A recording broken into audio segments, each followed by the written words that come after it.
മലപ്പുറം ജില്ലയിൽ തിരൂരിനടുത്ത് പൊന്നാനിപ്പുഴയ്ക്കും ഭാരതപ്പുഴയ്ക്കും നടുഭാഗത്തായി സ്ഥിതി ചെയ്യുന്ന പ്രസിദ്ധമായ ക്ഷേത്രമാണ് ആലത്തിയൂർ ശ്രീരാമ ഹനുമാൻ ക്ഷേത്രം അഥവാ ആലത്തിയൂർ ഹനുമാൻ കാവ്.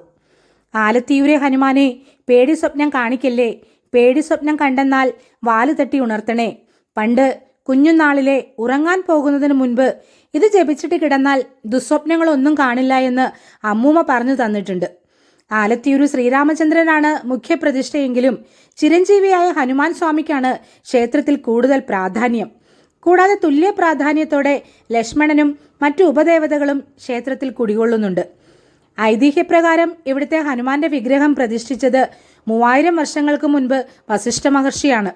സീതാമാതാവിനെ തിരക്കി ലങ്കയിലേക്ക് പോകുന്നതിന് മുൻപ് ഇവിടെ വെച്ചാണ് ശ്രീരാമൻ ഹനുമാന് നിർദ്ദേശങ്ങളും ഉപദേശങ്ങളും കൊടുത്തത് എന്നാണ് വിശ്വാസം. ശ്രീരാമചന്ദ്രന്റെ വിഗ്രഹത്തിന് തൊട്ടടുത്തായിട്ടാണ് ഹനുമാൻ സ്വാമി വിഗ്രഹം സ്ഥാപിച്ചിരിക്കുന്നത്. കയ്യിലൊരു ദണ്ഡും പിടിച്ച് ശ്രീരാമന്റെ വചനങ്ങൾ കേൾക്കാൻ എന്നവണ്ണം മുൻപോട്ടു ചാഞ്ഞാണ് ഹനുമാൻ നിൽക്കുന്നത്.